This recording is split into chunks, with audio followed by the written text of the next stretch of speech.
बहुत अच्छा आदमी था, हरियाणा खातिर वो काम कर गया, लेकिन इतिहास में मोरारजी देसाई के द्वारा लिए गए गलत फैसलों के कारण कभी भी इतिहास मोरारजी देसाई को माफ़ नहीं कर सकता।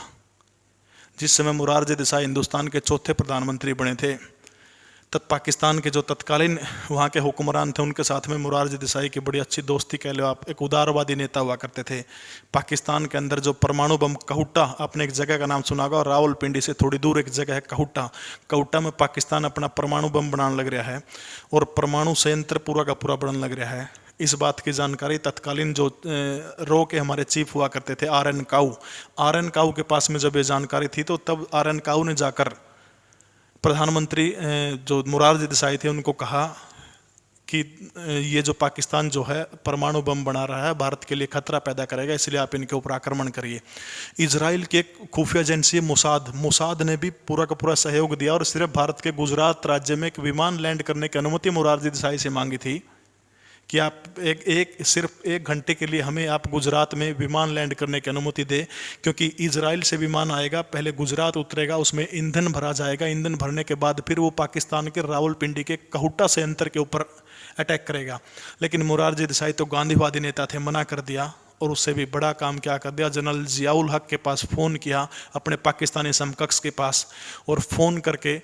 कितनी भयंकर तरीके से, भारत को पता कैसे लगा, भारत के जो खुफिया एजेंट थे, रो के जो एजेंट जो थे, उन्होंने पाकिस्तान के कहूटा संयंत्र के बाहर एक नाई की दुकान थी, नाई की दुकान से उस परमाणु संयंत्र में जो वैज्ञानिक काम कर रहे थे पाकिस्तान के, उन वैज्ञानिकों के सिर के बालों की कतरन, बाल कटवाओ ना पे छोटे छोटे बाल पड़ जा रहे हैं, वो बाल उठा के भारत भेजे। और उन जो बालों के अंदर कुछ ऐसा पदार्थ लगा हुआ था जिस पदार्थ को देखकर ये तय हो गया कि हाँ, ये जो वैज्ञानिक जो है ये वास्तव में परमाणु बम बनाने में लगे हुए हैं, जिनमें अब्दुल नाम का वैज्ञानिक प्रमुख था। यानी अपनी जान के जोखिम पर खेलकर भारत के तत्कालीन 400 एजेंटों ने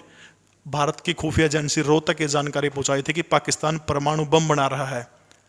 जब अटैक करने की बारी आई तो तब भारत के प्रधानमंत्री मोरारजी देसाई ने गांधीवादी नीति दिखाते हुए अपने पाकिस्तानी समकक्ष जनरल जियाउल हक को फ़ोन किया और फ़ोन करके कहा कि हमें पता है कि आप परमाणु बम बना रहे हैं। तब जनरल ने पूछा कि मोरारजी आपको कैसे पता? तब उन्होंने कहा कि हमारे जो रो के एजेंट जो हैं पूरे पाकिस्तान के अंदर फैले हुए हैं। यकीन मानिए उस समय भारत की खुफिया एजेंसी रो के करीब 400 के करीब एजेंट पाकिस्तान में थे और जनरल जियाउल हक और पाकिस्तान के तत्कालीन हुक्मरानों ने एक एक करके 400 के 400 रो के एजेंटों को मारने का काम किया था। उनका हत्यारा मैं तो और किसी और को नहीं मानता, उस गांधीवादी नेता मोरारजी देसाई को मानता हूँ। और उसी की वजह से पाकिस्तान ने अगले 10 सालों के बाद परमाणु परीक्षण किया, क्योंकि उसमें रोक दिया गया था और अच्छे से परीक्षण करने का काम किया। पाकिस्तान यदि परमाणु संपन्न है तो उसके पीछे मोरारजी देसाई की उदारवादी नीति का हाथ है।